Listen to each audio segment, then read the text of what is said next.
संस्था तकरीबन 8 साल पहले, जैसे कि मैंने शायद इंटरव्यू में बोला था आपको कि एक संघ संचालित शिक्षण संस्था के अंदर मैंने 15 चिनार कॉर्प्स के कोर कमांडर रिसेंटली रिटायर हो गए थे, जब भी उनके कार्यक्रम से हमने शुरू किया। संस्था का पूरा नाम क्या है सर आपकी? उस संस्था का पूरा नाम है global strategic policy foundation Pune, Pune. जी कब एस स्थापना पी कब करी थी एफ सर? पी। आज से 8 साल पहले जब भी हमने पहला कार्यक्रम संघ संचालित शिक्षण संस्था के एक कॉलेज में संघ से परमिशन लेके किया था, जब भी शुरुआत हुई, उसका जो सक्सेस था वो देखकर फिर पीछे ही नहीं देखा। फिर हमने कई कार्यक्रम फिर गुजरात में किए, यूपी में किए, दिल्ली में किए, राजस्थान में किया। फिर दिल्ली में तो 2-3 बार किया, कॉन्स्टिट्यूशन क्लब में किया। आईआईसीसी के कार्यक्रम के बाद में फिर हम गए कश्मीर, और फिर 4 अप्रैल के दिन का वो कार्यक्रम हुआ हमारा कश्मीर में। उसके बाद में कश्मीरियों को हमारा ये एक्चुअली स्टाइल रहा कि हर पहले कार्यक्रम के दरमियान हमारे साथ जो कार्यकर्ता जुड़ेंगे उनको नेक्स्ट स्टेट में जाने वाले कार्यक्रम में हम लेके चलते थे। समझिए, गुजरात का कार्यक्रम, पहला गुजरात का कार्यक्रम आज हो गया, तो इन और दूसरा नेक्स्ट समझिए बनारस में हो रहा है। तो हम सभी गुजरात के कार्यक्रम के दौरान हमसे जुड़े हुए लोगों को लेकर ही अगला कार्यक्रम करते हैं। तो ऐसे कारवा बनता गया। Thank you sir. साथ जी इनका इंट्रो आप कराइए सर। जी। ये जो मेरे साथ अभी कुछ गिने चुने यहीं के दिल्ली के जो अवेलेबल थे वही लोग हैं।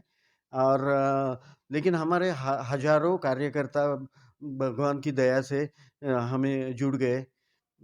उनमें से कुछ गिने चुने जो हैं, मैं ये कर्तव्य समझता हूँ कि इनका योगदान मेरे से शायद ज़्यादा ही है।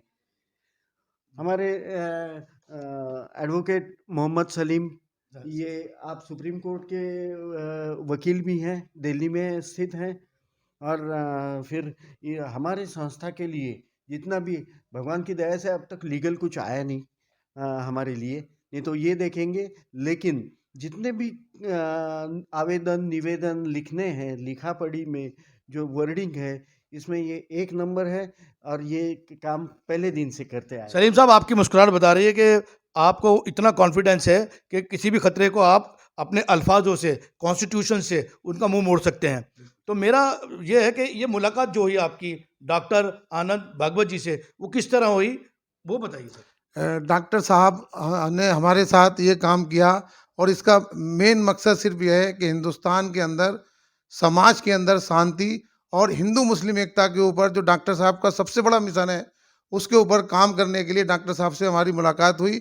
और जब से पिछले 5 साल से हम डॉक्टर साहब के साथ हैं, और डॉक्टर साहब का हमेशा एक ही उद्देश्य रहता है कि हमने हिंदुस्तान को, हिंदुस्तान की शांति को किसी भी तरीके से भंग नहीं होने देना है, और इस शानदार काम को करते रहना है, ताकि जो कुछ लोग हिंदुस्तान की ताकत को कम करना चाहते हैं वो इसमें कभी भी कामयाब ना हो।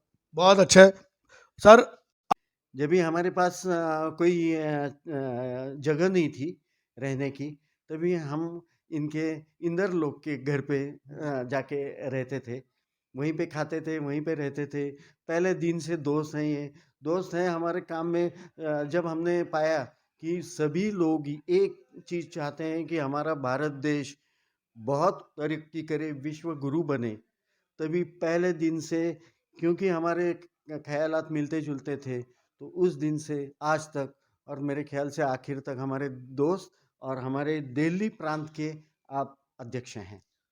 डेक्स कमांडो हैं, जिन्हें कहते हैं ना कि हम निवाला हम प्याला, वो हैं हमारे लारी साहब। लारी साहब, कैसा रहा तजुर्बा और कैसा मिले आप डॉक्टर साहब से, जरा वो बताइए मेरे व्यूअर्स को। ये हमारा सौभाग्य है कि डॉक्टर साहब के साथ काम करने को मिलता है और देश की सेवा करने को मिलता है। डेक्स कमांडो बताइए आप।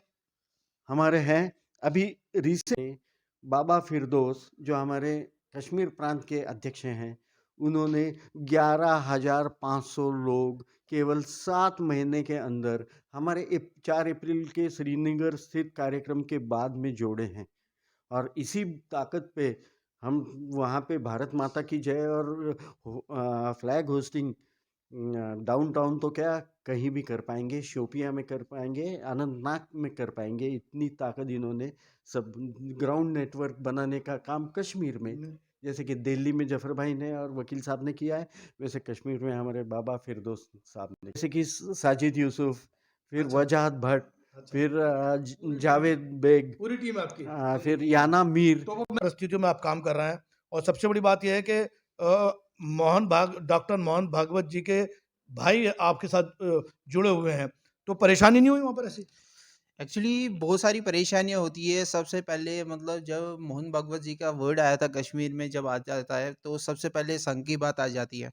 तो वो चीज़ मैंने वहाँ के जो युवा है या वहाँ की जो फैमिलीज़ है उनसे पहले डिस्कस किया। जो हमारे को वहाँ पे संघ के बारे में बताया गया ये चीज़ है नहीं। क्योंकि डॉक्टर साहब से बहुत टाइम पहले से मैं डॉक्टर साहब के साथ चलता रहा। तो इनका एक व्यवहार देखा मैंने नॉर्मल, जो ये चाहते हैं मतलब नॉर्मली जो पूरे देश का जो भी मज़हब है, हिंदू, मुस्लिम, सिख, ईसाई जो भी है, आपस में जुड़े रहे और एक दूसरे के प्रति चले। मतलब नॉर्मली जब वो चीज़ मैंने देखा, फिर डॉक्टर साहब ने बोला, लास्ट ईयर की बात है, हम बैठे थे एक जगह पे, बोला डॉक्टर साहब ने मेरे को खाली 15 दिन के लिए मुझे कश्मीर भेजा, क्योंकि मैं दिल्ली में सेटल था पूरा। तो बोला मैंने ठीक है 15 दिन के लिए जा रहा हूँ। तो 15 दिन, अभी भी वो 15 दिन खत्म नहीं हो रहे, इतना काम हमने फैला है वहाँ से। तो लास्ट मंथ हमने काउंटिंग किया अपने साथ कितना बंदा जुड़ा है, टोटल 11,500 का हमारा टीम वहाँ पे है कश्मीर में। और जो दिन मतलब उसको एक जज्बे से काम कर रहे हैं। है। जो लोग इस इंटरव्यू को देखेंगे उसके बाद उनके जहन में ये हिंदू मुसलमान के क्वेश्चन नहीं आएंगे, बल्कि ये तस्वीर आएगी कि एक नया हिंदुस्तान डेवलप हो चुका है, हो रहा है। और के साथ मैं आपसे इजाज़त लेता हूँ। यूनिवर्ल्ड न्यूज़ ब्यूरो, दिल्ली।